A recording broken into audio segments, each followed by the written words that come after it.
political parties. Now, for the Republicans, the message is clear. Get Hillary Clinton. That's it. Now, this is May 2014. It's not fall 2016. So why are the Republican leaders throwing every attack they can think of at Hillary Clinton? Could it be they lack confidence in their own crop of candidates? After all, Chris Christie is in a ditch. Rand Paul's isolationism is in direct conflict with Marco Rubio's saber rattling. Meanwhile, the Tea Party crowd can't stand Jeb Bush. It is a total mess over there. Here's the truth. Hillary Clinton unites Democrats. Every major Republican leader divides the GOP. So what does that leave the Republicans with? Nothing but the politics of personal destruction, which for them is politics as usual. You know who Hillary Clinton unites? Hillary Clinton unites Republicans. Well, okay, we're going to have a big fight about this, I can tell. In the Crossfire tonight, we've got the Democratic National Committee Communications Director, Mo Elathi, and the Republican National Committee Communications Director, Sean Spicer. Now, Kevin, you're a guest host. I'm going to let you go first. Well, thank you, Van. Mo, you worked on Hillary Clinton's 2008 campaign. You know how the inevitability message worked the first time around. I mean, did you learn anything from that campaign? Well, look, I, as someone that was there last time, I can tell you, I know inevitability does not work. And I think Governor Patrick was right over the weekend in guarding against that notion that anyone should be considered inevitable. Here's the reality. I don't know if she's going to run. I don't think she knows if she's going to run. It's hard to project inevitability when you don't know that simple fact. But whether or not she runs, we're going to have a spirited contest, I expect. I think we are going to have... You're going to have a spirited contest inside the Democratic Party? I think no matter who runs, there is going to be a contest. I don't think that anyone expects her to by herself. And let me say this, should she run? She hasn't even decided if she's going to run yet. But regardless of who runs on our side, I like our bench a whole lot more than their bench. Dude, the problem is their bench has one seat. We actually added a second row to our bench. We can go on and on and on with the number of people that are competing. You have a one seat bench. It's Hillary Clinton or nothing. I mean, yeah, if you want to cart Martin O'Malley, but Elizabeth Warren's tugging the party to the left, and I don't see a ton of other people clamoring to get in. Bernie Sanders is talking about an independent run. God bless you. I mean, but that's the extent of your bench. Well, and obviously, having one person is enough to terrify your entire party into attacking her all the time, including your boss, Reince Priebus. I want you to hear. I'm sure you saw this despicable, horrible thing he did over the weekend. Let's listen to your boss talking. I think that health and age is fair game. It was fair game for Ronald Reagan. It's fair game for John McCain. When people came at John McCain and said maybe he's psychologically not fit because he was a prisoner of war. Well, now where he's going here is saying that in May 2014, Karl Rove is right to be making up stuff about brain damage. Is this your strategy, just to go down the garden path on this kind of stuff? First of all, it was President Clinton, as you recall, who actually came out and said, actually, the circumstances around her health were a lot worse than anyone ever thought. So if we're talking about RNC surrogates, we don't usually count President Clinton as one of them. But they're the ones who continue to bring this up. I think the health and fitness of any candidate for office, Republican, Democrat, is fair game. Hold on. Well, don't you think you look a little bit desperate, though, at this early stage to be rolling out these kind of almost desperate? What the Democrats want, or rather the Hillary Clinton machine wants, is to be able to go on this faux book tour, create a narrative that she's got great. What is causing people pause, including I think probably the Clinton campaign and the Democratic Party, is that her record is starting to get away in the way of her rhetoric. Whether it's Benghazi, Boko Haram, I mean, over and over again. And you're hypersensitive to that record. I mean, look, I love this administration's foreign policy record, and I'll put it up against anything a Republican says any day of the week. When Dr. Rove went on national television and made his ridiculous medical diagnosis that's about as bad as his political prognosticating, Reince Priebus and a lot of other Republicans ran to his defense, and they're welcome to do that. I think that was as much a play for 2016 as it was for 2014, because I think Republicans right now are nervous about turnout in this midterm election, and so everything, hold on, everything you're talking about, if that were not true, then you would be talking about the issues that people care about instead of focusing on issues like Hillary Clinton's health, Benghazi, IRS, Can I just ACA. hold on. I got Go ahead. Okay, I want to get a shot. Hold on. Here's the shot. I'm going to quote Mo Elathi to Mo Elathi. February 13th, we appeared at this very table. This is you.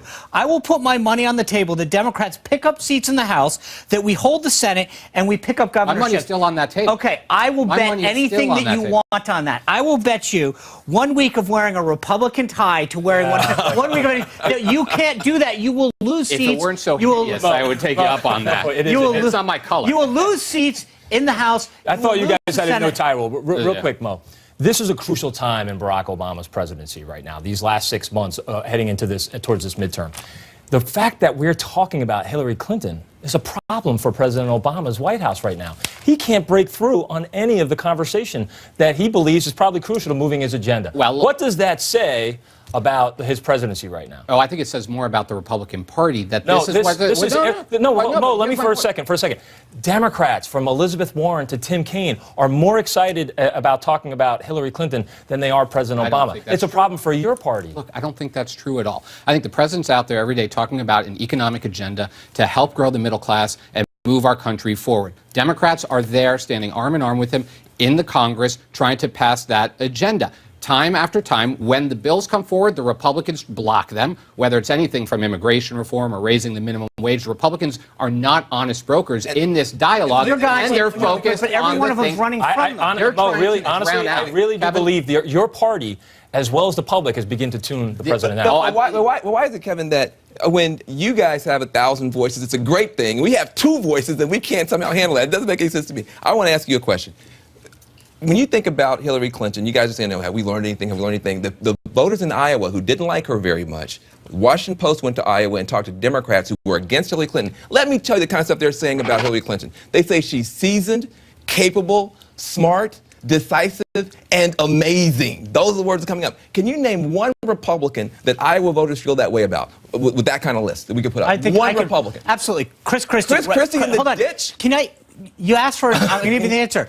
Ted Cruz, Marco Rubio, Rand Paul, Mike Pence, John Kasich. Hold on. I'm giving you. The problem is you don't like the answer. The problem that you guys. We have a bench that is so deep that we've added a second row to it. And the problem is that you guys don't like the fact you have one candidate. That's it. You've put all your money on one candidate. And unfortunately, as her record continues to come out, it's not good. Let me ask you about this now. You mentioned a bunch of people, all of whom divide the party. The Tea Party doesn't like half the people we just talked about. The establishment is afraid of the other half. How is it that you guys are why don't you talk about your own party and that thing? Why are you spending so much time talking about Sure, I'll be glad to talk about our party. Our party is going to pick up seats in the House. We're going to take the Senate. I mean, for all the talk about everything that's wrong with our party, we're winning. Right now, the Politico did a poll, came out this morning, shows us with a 7-point advantage going in the battleground states. It shows the president with a 40% approval rating. You're underwater on every issue. You're underwater on minimum wage. You're underwater on unemployment insurance. You're underwater on every significant Except issue. For we haven't had a campaign yet. Right, and in every circumstance, when people are asked who they want to elect, it's Republicans, Republicans. Sean is absolutely right. Sean is absolutely right. Smart man. And Democrats have a big problem with Hillary Clinton. It isn't her health or her husband. I'll tell you what it is in a minute. But there's a hint in today's Crossfire quiz. How many bills did Hillary Clinton sponsor while she was in the U.S. Senate? Is it 53, 417, or 713? We'll have the answer when we get back.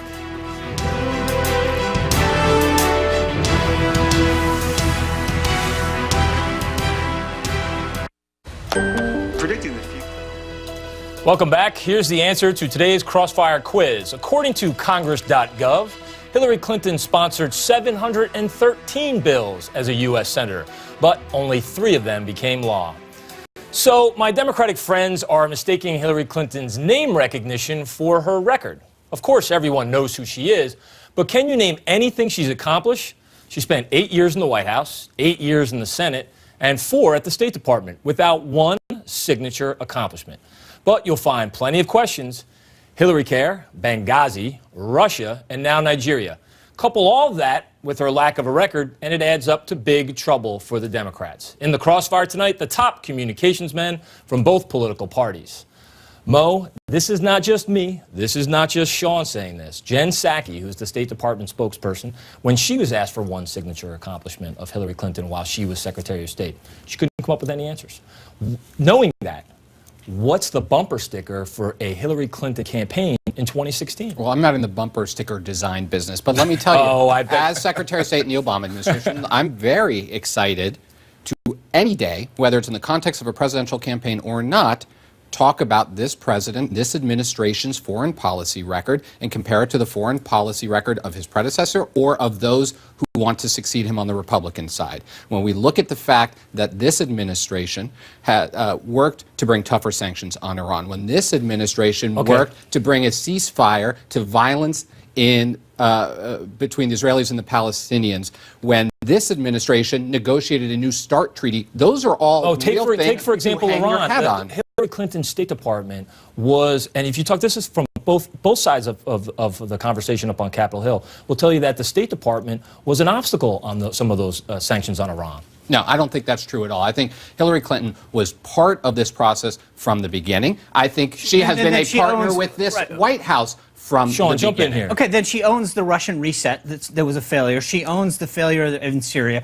She owns the failure to name Boko Haram a terrorist organization. She owns the failure of Benghazi. You can't have it both ways. All of these things that went wrong on her watch. And to Kevin's point, when Jen was asked point blank, name an accomplishment, they said, we'll get back to you. When they asked the Clintons for one, they talked about reorganization of a department which is riddled in waste and bureaucracy. So they themselves can't name that singular accomplishment. That's a problem. It's not about a bumper sticker. They can't even put a white paper together. I don't think that's true at all. And look, I'm happy to compare the Democratic foreign policy to the Republican foreign policy any day of the week, especially when you look at the fact that of those who are considering a run on the Republican side, you've got people like Rand Paul, who is advocating complete disengagement from the rest of the world, including allies of ours like Israel. When you look at the fact that you've got others out there who are, and this is a serious global issue, denying simple things like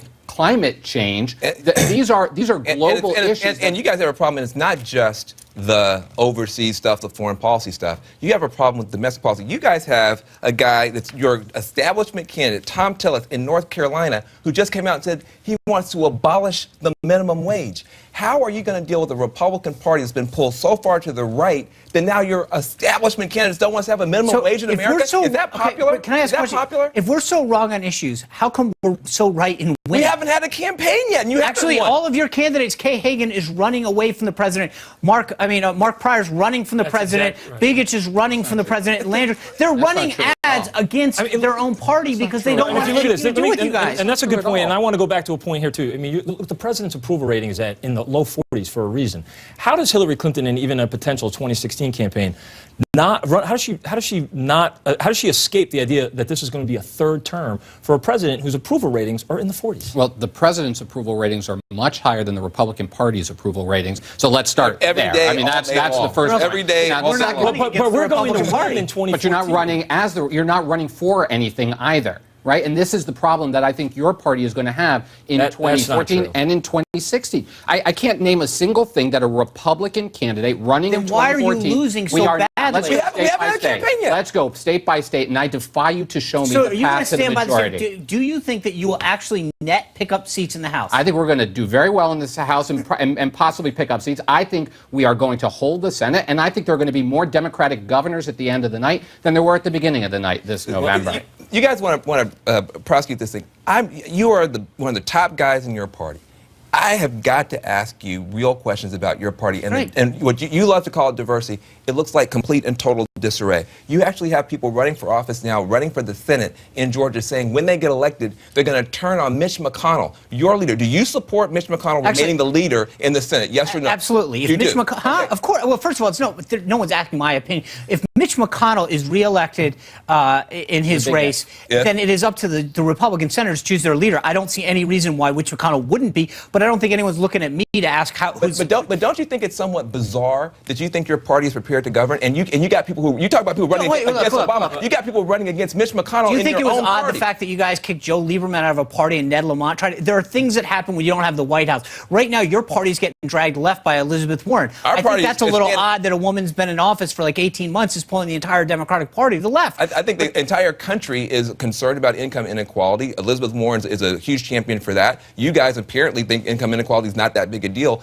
You've got a guy named Bill de Blasio up in New York now that everyone's trying to figure out, are they to the left of Elizabeth Warren or are they to the left of Bill de Blasio? But you guys, without even having a multiple... Here's the big difference. Here's a very fundamental difference. The Democratic Party is unified behind an agenda of increasing opportunity for everybody. The Republican Party is finally unified as well. It's unified behind the Tea Party. The Tea Party has been fighting this war. It has won the war because even the so-called establishment candidates that are winning are being. You know what? Here's the thing. You guys don't want all of the policies right now of the Democratic, of the left, are failing. You can't name a single function of government that's working really, really well. Healthcare.gov is a disaster. How about the economy, Sean? Which is leaps and bounds better than it was. We're at a 30-year low of labor participation. More people are choosing to stay out of the workforce than in. That is at best a D-. That's nothing to be proud of. You think that the economy right now is living up to its full potential, so it's going to be an asset for you? Come on. Now, I didn't say that's living up to its full potential. Everyone is saying that there is still room for it and need for it to grow. But it is certainly better than it was at the beginning when this president took office. It is certainly. I think that's right. Tough message. Imagine how much better. Imagine how much better it would be if you guys passed the jobs bill. If Republicans would actually stop being obstructionists and actually work together. I know you did. Thank you. Exactly. As you're painfully aware, Kevin, this was litigated in 2012 as well, and the American people understood that this was headed in a better direction. Every election is a contest for the future. Here we go. Amen to that. Stop. Okay. Now, we guys want you at home to get in on this debate and this argument. We got a fire back question for you. Are the Republicans just scared of a Hillary Clinton candidacy in 2016? Tweet yes or no using hashtag Crossfire. Going to give you those results after the break. Also, we're going to have the outrages of the day. Just when you thought the gun control debate couldn't be any more out of control, wait until you hear what a Republican in Arizona thinks about it when we get back.